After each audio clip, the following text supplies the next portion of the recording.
बीड़ा में आरटीआई कार्यकर्ता के साथ में मारपीट, पुलिस की अब तक की कार्रवाई में कौन लोग हैं जिस गिरफ्तार हुए हैं, उनके नाम और क्या अब तक बड़े से दावे? प्रथम तो जो आरटीआई कार्यकर्ता अमराराम जी के साथ मारपीट हुई थी परसों, उसके लिए पूरा बाड़मेर पुलिस उनके साथ और उनके परिवार के साथ खड़ा है, उनकी सुरक्षा के लिए कटिबद्ध है। घटना की गंभीरता को देखते हुए जो टीमें गठित की थी, उन्होंने तकनीकी सर्वेलांस और आसूचना के तहत 4 लोगों को दस्तयाब किया है, जिनमें भूपेंद्र पुत्र बाकाराम निवासी जगराम की ढाणी परेऊ, खरताराम पुत्र उमेदाराम निवासी कुंपलिया, आदेश पुत्र गुभाराम निवासी पिरानी की साइयों की ढाणी परेऊ, रमेश पुत्र वैनाराम जगराम की ढाणी परेऊ।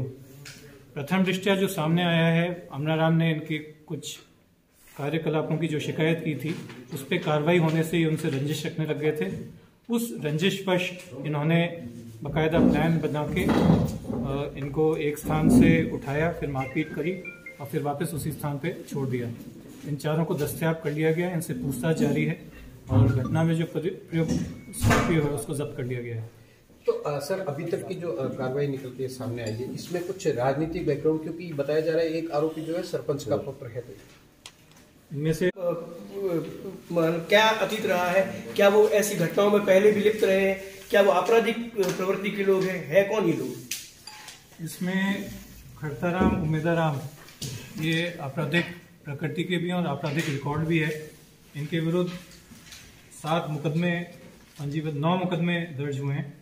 शेष के बारे में मालूम कर रहे हैं, उनका कोई आपराधिक रिकॉर्ड अभी तक सामने नहीं आया है, उसमें इन्वेस्टिगेट करके और देखेंगे। सर, क्या प्रथम दृष्टया पुलिस के सामने क्या बात सामने आई है कि क्या आरटीआई कार्यकर्ता था, आरटीआई से सूचनाएं मांगता था, इसीलिए इसको मारने का प्रयास किया गया? ये अमराराम ने इन लोगों के कार्यकलापों की कुछ शिकायतें की थी, उस पर जो कार्रवाइयाँ हुई थी उसको लेके ये लोग रंजिश रखने लग गए थे। उस रंजिश को रखते हुए इन्होंने बाकायदा प्लान बनाया है और इस विभत्स घटना को कारित किया। सर, इस प्लान के पीछे कौन कौन लोग हैं? ये अभी इन्वेस्टिगेशन से क्लियर होगा कि इसमें जो आपराधिक षड्यंत्र था उसमें कौन कौन लोग सम्मिलित थे।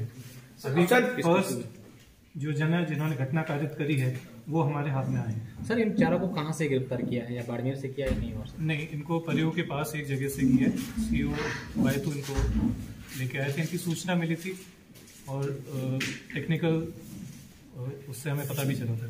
सर, बेड़ा पुलिस की जो भूमिका है उसकी भी जांच होनी है, प्रस्तावित है, क्योंकि ये बताया जा रहा है कि जब शराब जो विक्रेता है वो यहाँ पे शराब बेच रहे थे, इनकी भी शिकायतें की। उसके बाद जब एसपी साहब के पास जब ये पहुंचा तब डीएसटी टीम ने शिकायत की। क्या पुलिस की भूमिका की भी जांच होगी इसमें? जी हाँ, इसमें यदि कोई भी पुलिसकर्मी किसी भी प्रकार से सम्मिलित पाया तो उसको बख्शा नहीं जाएगा। इसमें जो उस बीट के जो कांस्टेबल है उनको निलंबित कर दिया गया है और तफ्तीश गिड़ा से हटाकर अभी एसएचओ पचपदरा कर रहे हैं। सर, इससे 5 टीमें गठित की, लेकिन आपने गिड़ा थानाधिकारी को इस पूरी टीम में नहीं रखा, इसके पीछे भी कोई थ्योरी? नहीं, गिड़ा थानाधिकारी भी इस पे काम कर रहे थे, गिड़ा थानाधिकारी भी इस पे काम कर रहे थे, पर सीधे उन पे आरोप भी लगे थे। इस वजह से अन्य टीमों को भी एक्टिवेट किया गया था और चूंकि उन पे आरोप है इस वजह से तफ्तीश एसएचओ पचपदरा को दी है। सर, ये 4 लोग ही थे, कोई और भी था इन लोगों के साथ में? ऐसी ये इन्वेस्टिगेशन से और जितनी भी चीजें अभी सामने आएगी उससे क्लियर हो जाएगा कि आपराधिक षड्यंत्र तो दिख ही रहा है। जब आप एकत्र होके प्लान बना के और फिर इतनी गंभीर घटना को कारित कर रहे हो तो षड्यंत्र तो है ही, तो आपराधिक षड्यंत्र की धारा वगैरह तो ऐड होगी। सम्मिलित कौन कौन था वो अनुसंधान से जैसे ही स्पष्ट होगा तो सामने आ जाएगा। क्योंकि सर जुर्म स्वीकार कर दिया गया है, तो क्या 4 लोगों ने ये भी बताया कि किन के कहने से इन्होंने इस मारपीट की वारदात अंजाम अभी दस्तयाब हुए हैं, उनसे जो प्रथम दृष्टया पूछताछ हुई है उसमें सारी चीजें क्लियर हुई हैं। गहन अनुसंधान अभी करेंगे, एक एक चीज एक एक बिंदु का खुलासा करेंगे। सर, इस पूरे मामले में आज जो उसका इंटरव्यू आया है पीड़ित का, उसने सीधे तौर पर कहा है कि जो पूर्व सरपंच है उसने हमला किया, उसने डायरेक्टली नाम लिया, तो उससे हिरासत में लिया गया है, पूछताछ की जा रही है या कुछ क्या? 3-4 नामों को नाम जो दिए थे उनमें किसी को? जी हाँ, उन्होंने एफआईआर में भी नामजद किए हैं कुछ लोग, नामजद इन सेंस एफआईआर में जिन पे उन्होंने संदेह जताया है उनसे भी पूछताछ होगी। देखिए, आपराधिक षड्यंत्र में एक चीज ये होती है कि अगर पीछे कोई जना कुछ कर रहा होता है तो सबसे पहले जिसने किया होता है कोई घटना, उसको पकड़ के फिर वहां तक पहुंचना आवश्यक होता है। आप पहले सीधे किसी पे भी आरोप लगाओ, सीधे उसको उठा लाओ, तो एक तो जिसने घटना कारित की होती है वो मिलता ही नहीं है, बहुत दिक्कत हो जाती है। दूसरे, उनको जोड़ना मुश्किल हो जाता है। तो जिन्होंने घटना कारित करी है वो हाथ आए हैं। अब इसके पीछे जो भी कहानी रही होगी, किसी का इन्वॉल्वमेंट है, किस किस ने क्या क्या षड्यंत्र रचा है, वो सारी चीजें स्पष्ट होके, क्लियर होके अग्रिम कार्रवाई होगी। सर, आरटीआई एक्टिविस्ट जितने भी लोग हैं उनमें एक भय व्याप्त है कि अगर वो सूचनाएं जनहित में मांगते हैं तो अगर उनको इस तरीके से उठाकर ले जाया जाए तो पुलिस ऐसा भययुक्त मुक्त वातावरण कैसे बनाएगी? क्या पुलिसिंग और जो थाने हैं वहां तक पहुंचकर यह बात मजबूत की जाएगी कि ऐसे आरटीआई एक्टिविस्ट की सुरक्षा दी जाए? इस मंच से और इस कुर्सी से मैं बाड़मेर की जनता को आश्वस्त करना चाहता हूं कि इस प्रकार की घटना की कोई पुनरावृत्ति नहीं हो। इसके लिए जो कदम उठाए जा सकते हैं वो उठाए जाएंगे और उठाने शुरू भी कर दिए हैं। हमारे एसएचओज को यही निर्देश दिए गए हैं कि इस प्रकार की घटना दोबारा घटित नहीं हो। कोई भी कोई सूचना मांगता है, कोई आरटीआई कार्यकर्ता के अतिरिक्त भी अन्य परिवादी भी, उनसे किस तरह से बर्ताव करना है, उनको अगर किसी चीज़ का खतरा है तो तुरंत उस पर एक्शन लेना है, उनके कोई शिकायत, परिवाद, समस्या है तो उसका तुरंत निस्तारण करना है। इस संबंध में डायरेक्शंस तो दे दी। मैं अलग से मीटिंग करके भी, चूंकि अभी 2 दिन सबसे हमारी, जैसे मैंने आपको निवेदन किया कि फर्स्ट प्रायोरिटी थी उनका इलाज, सेकंड प्रायोरिटी थी मुलजिमों को अरेस्ट करना किसी भी सूरत में। तो अब जो बाकी चीजें हैं, आपराधिक षड्यंत्र में कौन कौन था, किस तरह से सेफ्टी और सिक्योरिटी और ढंग से हम सुनिश्चित कर सकते हैं, ये विस्तृत चर्चा भी करेंगे। सर, मानवाधिकार आयोग का जो पत्र है उसमें एक टिप्पणी जो है वो बेहद पुलिस को सोचने के लिए मजबूर करती है। आम जनता को भी एक गलत इसका मैसेज आता है कि अगर ऐसे इस तरीके से षड्यंत्र में लिप्त पुलिस भी पाई जाती है तो आम जनता के सामने इसको कैसे, किस तरीके से क्लियर करेंगे कि इस षड्यंत्र में पुलिस कहीं शामिल नहीं है?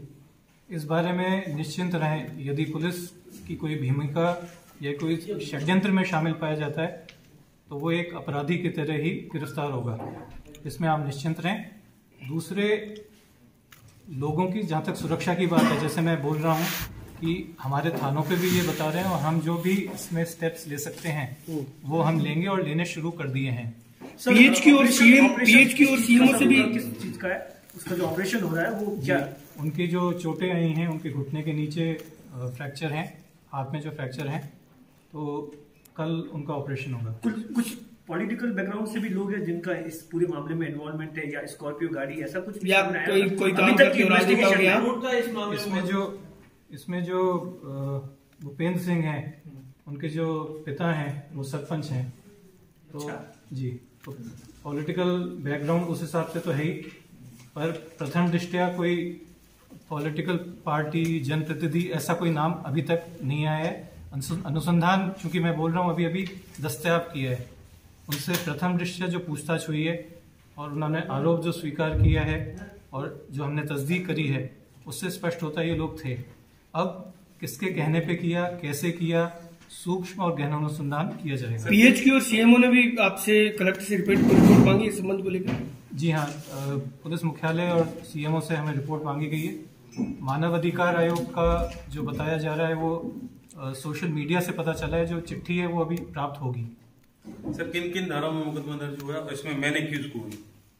इसमें मुख्य एक्यूज ये 4 हैं, ये चारों मुख्य?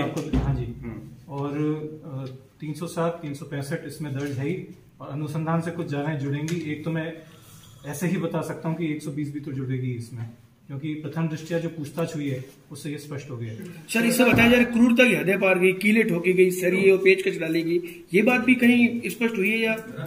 ये देखिए, अनुसंधान से स्पष्ट होगी, प्लस हमने एमडीएम अस्पताल में मेडिकल बोर्ड से बहुत सूक्ष्म और गहन मेडिकल करने का अनुरोध किया है। उसकी सुरक्षा के लिए हॉस्पिटल में पुलिस फोर्स तैनात है?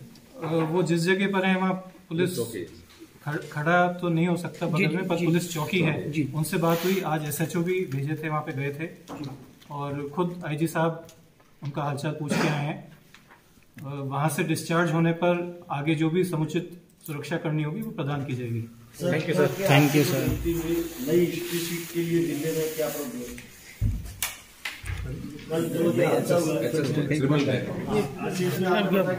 दोनों के खिलाफ केस है क्या? ये खुली में नहीं खुली, मैं एकदम से नहीं बता सकता। आपने जो नाम रिपोर्ट मैं तो करो क्या एक मिनट वो मैं इसमें है देखकर तब तक एक बार वापस चारों के नाम आरोपी स्टार्ट से छोड़ो तो चार जो आरोपी है उनके नाम जो प्रथम दृष्टया जो कार्रवाई उतनी ही जो आरोपियों के नाम और गाड़ी जब्त कर लिया, हाँ दस्तखत कर लिया और गाड़ी जब्त कर लिया है। ये जो आपने जानकारी दी ना, बहुत मत करे। नहीं वो तो आपने वो लगे हुए हैं ना बाबा क्या हाँ वो दबाव पड़ता है तो खुलासा कर गिरदारी का हाई रेजुलेशन से ले ले अभी दस्तयाब किया, हिरासत में लिया 25 वर्ष निवासी